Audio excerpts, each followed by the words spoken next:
Assalamu alaikum wa rahmatullahi wa barakatuhu, mes chers frères et sœurs.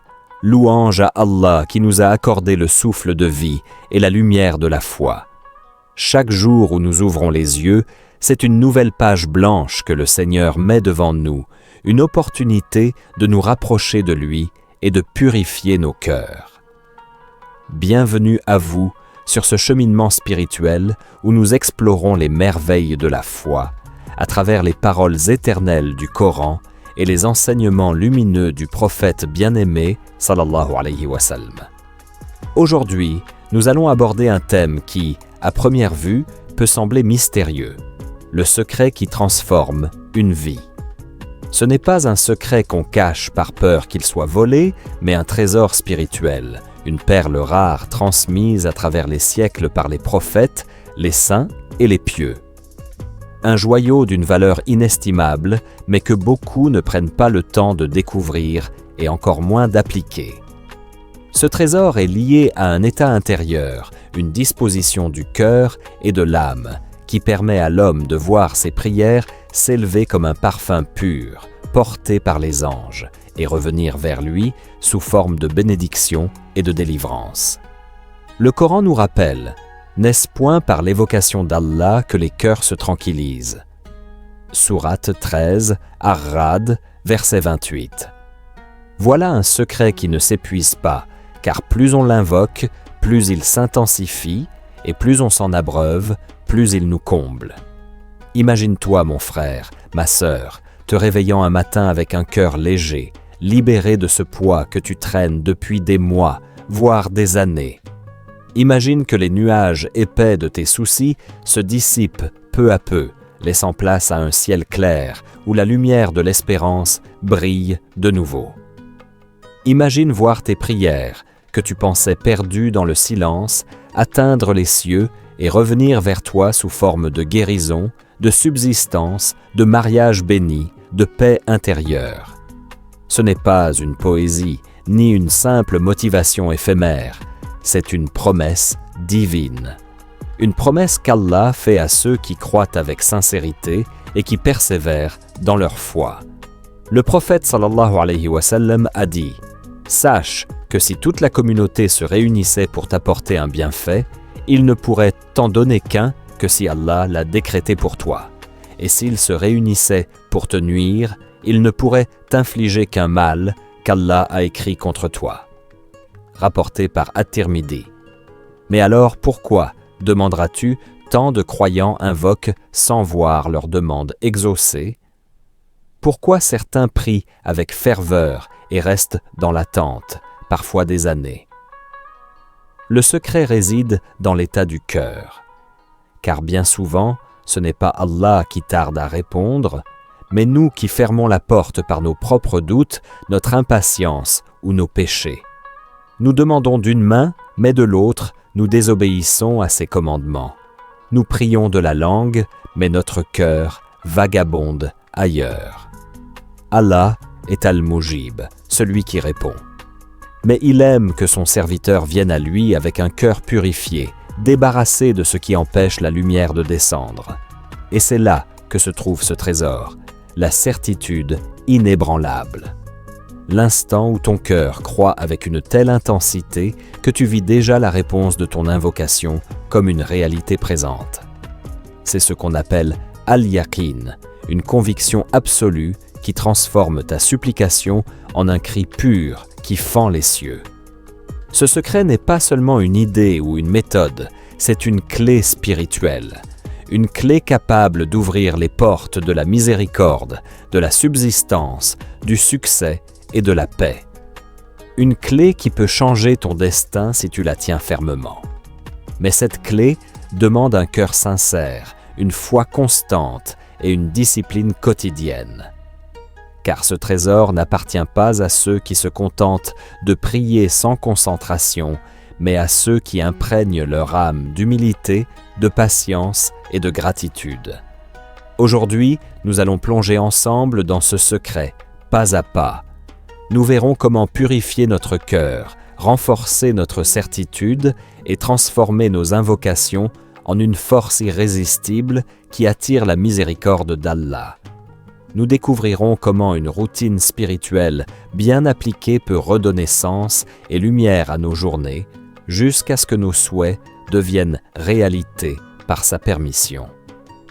Prépare-toi à ouvrir ton cœur, car ce voyage n'est pas un simple discours, mais une invitation à la transformation. Ce que tu vas entendre n'est pas qu'une suite de mots, mais un appel à rallumer la flamme de ta foi et à goûter à la proximité d'Allah comme jamais auparavant.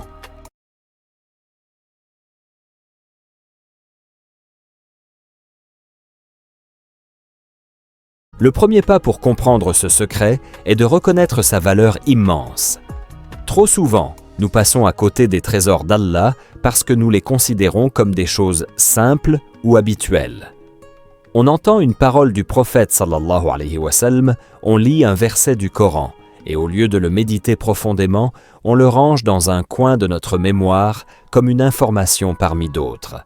Mais ce secret dont nous parlons n'est pas une simple information, c'est une clé qui ouvre des portes insoupçonnées. Imagine un homme qui traverse le désert avec une gourde pleine d'eau. Il marche, assoiffé, et croit que sa gourde est vide. Il se lamente, il se décourage, et parfois même, il tombe à terre de fatigue. Pourtant, la solution est déjà entre ses mains. Ce n'est pas qu'Allah ne lui a pas donné ce dont il a besoin, mais c'est qu'il n'a pas su reconnaître la valeur de ce qu'il possédait. Voilà ce qui arrive souvent dans nos vies de spirituels. Nous avons entre nos mains des trésors révélés par le Coran et la Sunna, mais nous ne les utilisons pas ou nous les récitons mécaniquement sans en goûter la saveur. Un jour, un compagnon demanda au prophète sallallahu alayhi wa sallam « Ô messager d'Allah, dis-moi une parole que je n'aurai pas besoin de demander à quelqu'un d'autre après toi. » Et le prophète sallallahu alayhi wa sallam répondit « Dis, je crois en Allah, puis reste droit. » Rapporté par Muslim. Une phrase courte, mais un océan de sagesse. Reconnaître qu'Allah est le maître absolu, puis aligner sa vie sur cette croyance, voilà une clé de la réussite. Ce secret dont nous parlons agit de la même manière. Il n'est pas caché dans un endroit inaccessible, il est là, offert à chacun de nous. Mais sa puissance dépend de la valeur que nous lui donnons. Celui qui y croit avec tiédeur n'en tirera que peu de fruits, tandis que celui qui le reçoit avec un cœur avide, rempli de certitude, verra ses souhaits transformés en réalité. Rappelle-toi, Allah a dit dans le Coran, « Et quiconque place sa confiance en Allah, il lui suffit. » Sourate 65, verset 3. Ce verset est lu par des millions de croyants chaque jour, mais combien le prennent comme une promesse vivante, comme une vérité qui pulse dans leurs veines? Très peu. Pourtant, c'est un secret ouvert, un trésor offert. La question est, es-tu prêt à reconnaître sa valeur et à le saisir de toutes tes forces? Avant de pouvoir tenir ce trésor spirituel et en récolter les fruits, il faut préparer un réceptacle capable de le contenir. Le cœur. Le prophète sallallahu alayhi wa sallam a dit « En vérité, il y a dans le corps un morceau de chair. S'il est sain, tout le corps est sain, et s'il est corrompu, tout le corps est corrompu. C'est le cœur. » Rapporté par Bukhari et Muslim. Voilà pourquoi, malgré la connaissance de certaines vérités, beaucoup de croyants ne ressentent pas leur effet. Leurs cœurs sont encombrés. Comment la lumière pourrait-elle remplir un récipient déjà rempli de rancune, d'orgueil, de jalousie ou d'attachement illicite? C'est comme une maison dans laquelle on veut faire entrer la lumière du soleil, mais dont toutes les fenêtres sont fermées et les rideaux tirés. Nettoyer son cœur, c'est ouvrir ses fenêtres. C'est dire à Allah, « Seigneur, je veux être un serviteur réceptif. Purifie-moi pour que je puisse goûter à la douceur de ta proximité. » Allah dit dans le Coran, « Le jour où ni les biens ni les enfants ne seront d'aucune utilité, sauf celui qui viendra à Allah avec un cœur saint. » Sourate 26, versets 88 à 89. Un cœur saint n'est pas un cœur parfait sans péché, mais un cœur qui revient toujours à Allah, qui se lave par le repentir, qui cherche à s'améliorer même après avoir chuté. On rapporte qu'un homme vint voir Hassan al-Basri rahmahullah et lui dit « Ô imam, je me plains d'un cœur dur. » Hassan al-Basri répondit « Ramollis-le par le rappel d'Allah, fréquente les orphelins et caresse leur tête, et donne à manger aux pauvres. » Autrement dit, le cœur ne se purifie pas seulement par des paroles, mais aussi par des actes de miséricorde et de bonté envers les autres. Comment purifier son cœur concrètement? Le repentir sincère, tauba. Demander pardon à Allah pour ses péchés passés. Chaque fois que tu dis « Astaghfirullah », c'est comme si tu enlevais une pierre qui pesait sur ton cœur. Le pardon aux autres. Combien d'invocations sont bloquées simplement parce que nous gardons de la rancune envers quelqu'un? Le prophète sallallahu alayhi wa sallam a dit « Les portes du paradis s'ouvrent le lundi et le jeudi, et Allah pardonne à tout serviteur qui n'associe rien à lui, sauf à celui qui a une rancune avec son frère. » Il dit alors « Retardez ces deux-là jusqu'à ce qu'ils se réconcilient. » Beaucoup se demandent « Pourquoi mes invocations ne sont-elles pas exaucées ?» La réponse se trouve souvent dans l'état du cœur. C'est comme essayer de planter une graine dans un sol sec et pierreux. Elle ne pourra pas pousser. Mais si tu nettoies ce sol, que tu l'arroses et que tu l'exposes au soleil, alors la graine donnera ses fruits. Ainsi, la première préparation pour recevoir ce secret est de purifier son cœur. Quand ton cœur sera comme une terre fertile, la pluie de la miséricorde d'Allah le nourrira et tu verras germer la paix, la certitude et la réalisation de tes souhaits. Après avoir purifié ton cœur, il est temps d'y déposer la graine la plus puissante, la conviction absolue, al-yaqin. Car tout secret spirituel, toute invocation, tout dhikr ne porte ses fruits que lorsqu'il est accompagné de la certitude profonde qu'Allah répond. Le prophète sallallahu alayhi wa sallam a dit « Invoquez Allah avec certitude qu'il vous répondra. Et sachez qu'Allah n'exauce pas l'invocation qui vient d'un cœur insouciant et distrait. » Rapporté par Tirmidhi. Voilà le point central. Tu peux prononcer de belles invocations, répéter des formules pendant des heures, mais si ton cœur doute, si tu te demandes intérieurement « Est-ce que ça va marcher ?», alors ta demande monte vers le ciel affaibli. Croire avant de voir l'être humain veut souvent l'inverse. Voir avant de croire. Mais la foi, c'est l'opposé. C'est croire avant de voir. C'est tendre les mains dans la nuit avec la conviction que la lumière viendra. C'est comme un cultivateur qui sème une graine. Il ne voit pas encore la plante, mais il l'arrose, il l'entretient, persuadé qu'elle poussera. Toi aussi, quand tu demandes à Allah, fais-le comme si la réponse était déjà en route, comme si elle avait déjà été décrétée en ta faveur. Allah dit « Invoquez-moi, je vous répondrai. » Sourate Ghafir, verset 60. Ce n'est pas une promesse vague, c'est une certitude divine. Mais la condition est de croire à cette réponse. On raconte qu'un homme pieux disait chaque soir « Seigneur, je sais que tu vas me donner ce que je demande, même si je ne sais pas quand ni comment. » Et lorsqu'on lui demandait « Comment peux-tu en être sûr ?» il répondait « Parce que le prophète nous a dit qu'Allah est trop généreux pour repousser une main levée vers lui. » Son secret était là. Il ne doutait pas. Et souvent, les choses qu'il demandait arrivaient de manière inattendue, comme si le ciel lui ouvrait une porte invisible. Les obstacles de la conviction. Beaucoup de croyants échouent à ce stade, non pas par manque de prière, mais par manque de certitude. 3 obstacles reviennent souvent. L'impatience. On veut la réponse immédiate. Mais Allah choisit le meilleur moment. L'homme a été créé impatient. Sourate 70, verset 19. Les doutes, cette petite voix intérieure qui dit « Et si Allah ne m'écoute pas ?» Or Allah dit « Je suis selon la pensée que mon serviteur a de moi. » La contradiction, demander à Allah d'une main et de l'autre désobéir volontairement à ses commandements. Comment attendre une pluie abondante alors que nous avons mis un toit sur notre champ? Comment atteindre cette conviction? Se rappeler la toute-puissance d'Allah, rien ne lui est impossible. Celui qui a fendu la mer pour Moïse peut aussi ouvrir une issue à ton problème.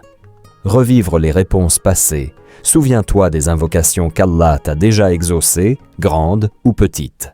Cela renforce la confiance. Se comporter comme si la réponse était déjà là, remercie Allah, souris, agis avec sérénité, comme quelqu'un qui a déjà reçu ce qu'il a demandé. Imagine un enfant qui demande à son père une chose importante.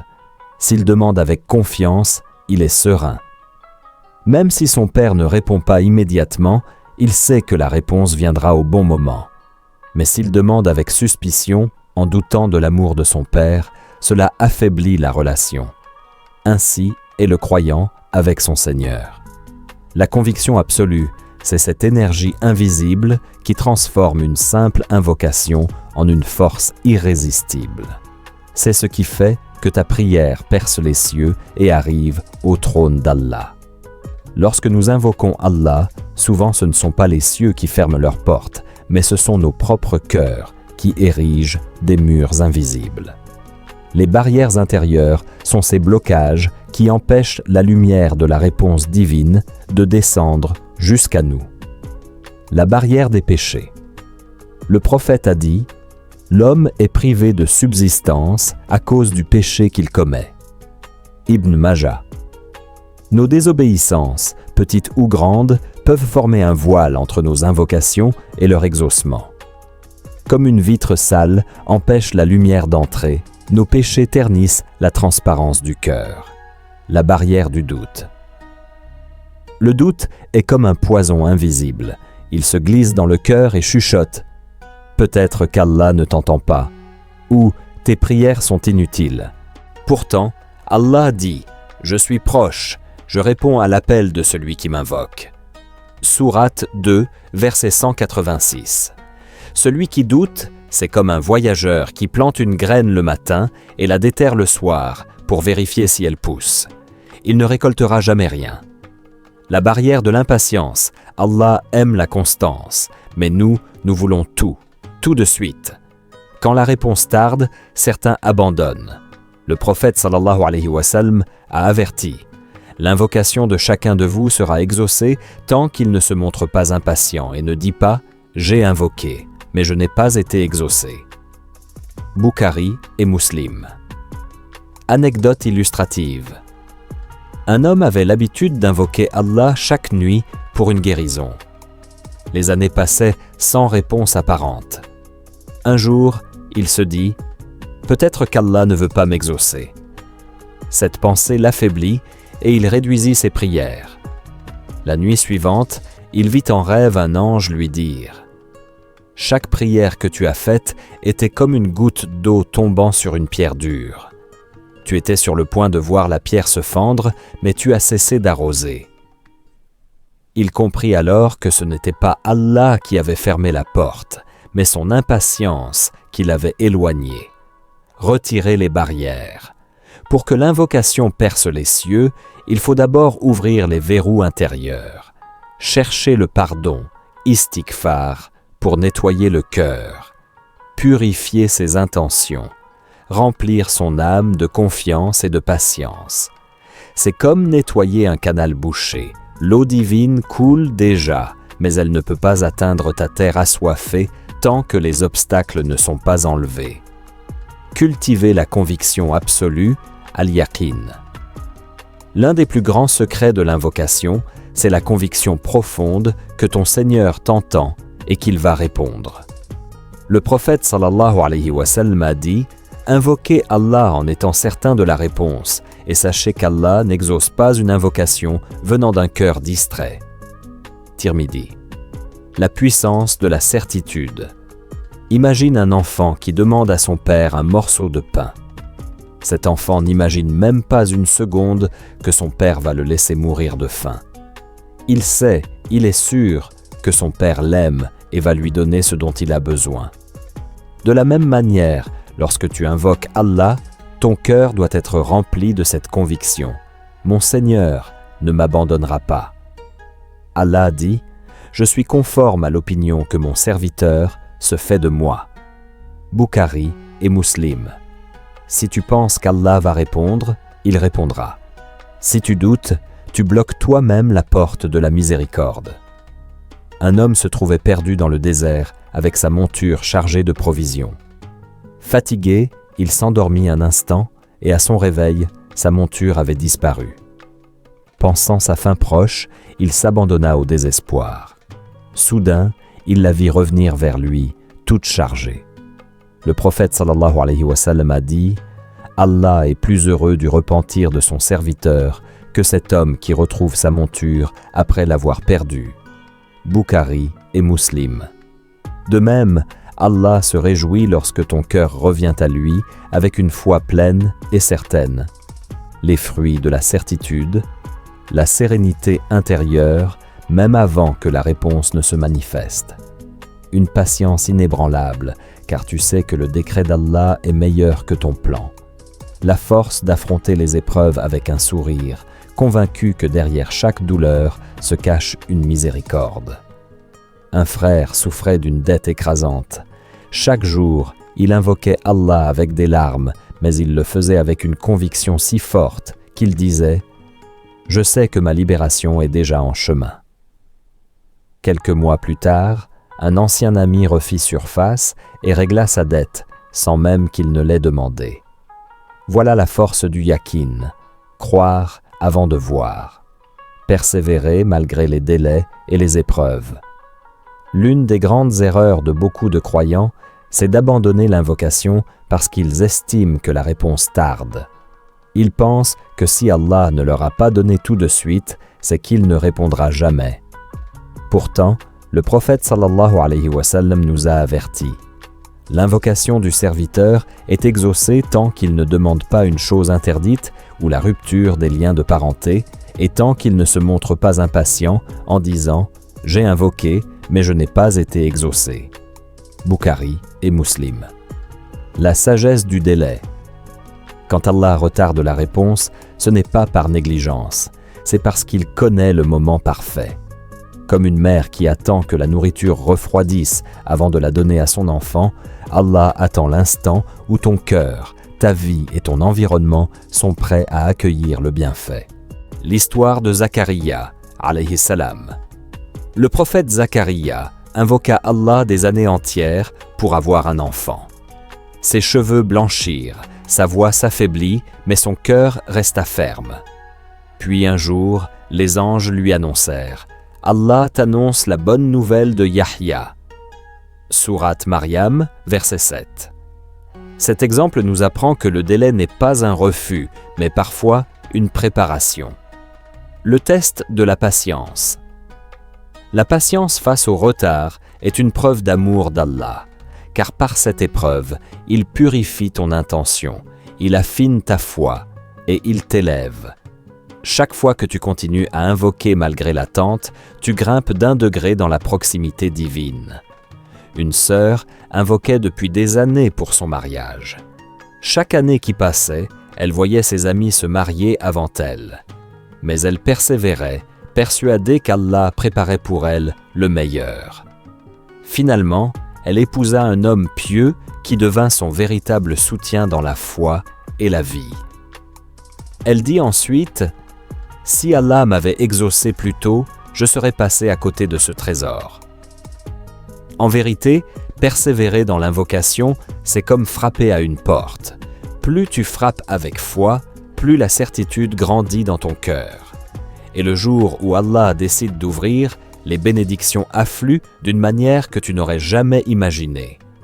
Purifier son intention et aligner son cœur. L'efficacité d'une invocation ne réside pas uniquement dans les mots prononcés, mais surtout dans l'état du cœur qui les accompagne. Beaucoup de gens lèvent les mains, récitent de belles formules, mais leur intention est floue, mêlée d'ostentation, d'orgueil ou de distraction. Or, le prophète sallallahu alayhi wa sallam nous a appris que Allah n'accepte que ce qui est sincère et recherchant sa face. An-Nasa'i. Le rôle de l'intention. Lorsque tu fais une demande, demande-toi « Pourquoi est-ce que je l'invoque ?» Est-ce uniquement pour ton confort personnel ou pour qu'à travers ce bienfait, tu deviennes plus reconnaissant, plus pieux, plus utile aux autres? Allah répond aux invocations, mais il aime particulièrement celles qui jaillissent d'un cœur désireux de s'approcher de lui. L'histoire des 3 hommes dans la grotte. Un hadith authentique rapporte que 3 hommes furent bloqués dans une grotte par un énorme rocher. Chacun fit une invocation en évoquant une œuvre sincère qu'il avait accomplie uniquement pour Allah. Le premier avait servi ses parents avant de servir ses enfants. Le deuxième avait fui le péché par crainte d'Allah. Le troisième avait été honnête dans un dépôt d'argent. À chaque invocation, le rocher se déplaçait jusqu'à ce qu'il sorte libre. Cela montre que la sincérité et la pureté de l'intention sont une clé qui brise les obstacles les plus lourds. Purifier son cœur des toxines. Pour qu'une invocation monte pure vers le ciel, il faut d'abord nettoyer le cœur, de la rancune, pardonner à ceux qui t'ont blessé, car la haine ferme les portes de la miséricorde. De l'orgueil, reconnaître que tu n'as aucun pouvoir sans Allah. Du doute, chasser cette petite voix qui te dit « Et si Allah ne répond pas ?» Un frère invoquait depuis longtemps pour sa réussite professionnelle. Rien ne changeait. Un jour, en écoutant un sermon, il comprit qu'il faisait ses invocations surtout pour se comparer aux autres et prouver sa valeur. Ce soir-là, il changea son intention et dit « Ya Allah, accorde-moi la réussite pour que je sois utile à ma famille et que je soutienne ta religion. » Quelques mois plus tard, une opportunité incroyable s'ouvrit devant lui. En vérité, purifier son intention, c'est transformer l'invocation d'une simple demande en un acte d'adoration. C'est ce qui fait la différence entre une prière qui reste suspendue et une prière qui perce les cieux. Persévérer et ne jamais abandonner. L'une des plus grandes causes de blocage dans l'exaucement des invocations, c'est l'impatience et l'abandon prématuré. Beaucoup de croyants commencent avec enthousiasme. Ils lèvent les mains, ils pleurent, ils supplient, mais au bout de quelques jours, ne voyant aucun changement, ils cessent. Or, le prophète sallallahu alayhi wa sallam a dit « L'invocation du serviteur continue d'être exaucée tant qu'il ne demande pas une chose illicite, qu'il ne rompt pas les liens de parenté, et tant qu'il ne se précipite pas en disant « J'ai invoqué, mais je n'ai pas été exaucé ». Bukhari et Muslim. La patience, clé de la délivrance. Allah a lié l'exaucement à la patience. Il dit « Ô vous qui croyez, cherchez secours dans la patience et dans la prière, car Allah est avec les patients. » Sourate Al-Baqarah, verset 153. Cela signifie que même lorsque l'attente devient lourde, chaque seconde de patience rapproche la réponse. L'histoire de Zacharia, As. Le prophète Zacharia invoqua son Seigneur durant de longues années pour avoir un enfant, malgré sa vieillesse et la stérilité de son épouse. Pourtant, il ne cessa jamais d'espérer. Et un jour, Allah lui annonça la naissance de Yahya, Jean. Cette histoire illustre que même lorsque tout semble humainement impossible, l'invocation persévérante finit par briser les murs de l'impossible.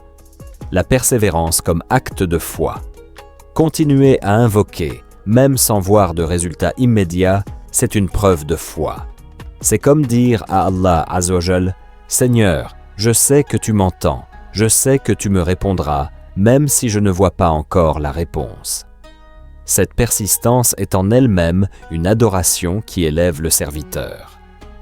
Un frère musulman cherchait du travail depuis des mois. Il priait, invoquait, mais rien ne venait. Il faillit abandonner. Mais un ami lui rappela « Peut-être que tu es dans les derniers instants avant l'ouverture, persévère. » Quelques jours plus tard, il reçut un appel pour un poste qu'il n'espérait même plus. Il pleura en se souvenant de ses invocations et comprit que c'est sa constance qui avait maintenu la porte ouverte. Chers frères et sœurs, nous avons parcouru ensemble un chemin riche en enseignements, en rappels et en anecdotes qui nous montrent que la clé de toute délivrance réside dans notre relation sincère avec Allah Azza wa Jal. Nous avons compris que ce secret spirituel n'est autre que la certitude dans l'invocation, la pureté de l'intention et la constance dans la foi. En vérité, chaque croyant porte en lui une puissance insoupçonnée, celle de lever ses mains, de plier ses genoux et de déposer son cœur devant celui qui dit « Sois ». Et la chose est. La routine, les doutes et les épreuves ne doivent pas nous voler cette force, car chaque mot prononcé avec sincérité, chaque larme versée dans le secret de la nuit, chaque prosternation silencieuse est entendue par celui qui n'oublie rien et qui répond à toutes les invocations. Alors je t'invite, toi qui écoutes ces paroles, à ne pas en rester là. Passe à l'action.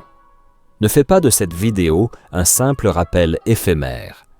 À partir d'aujourd'hui, engage-toi à invoquer Allah avec plus de concentration, plus de confiance et plus de persévérance.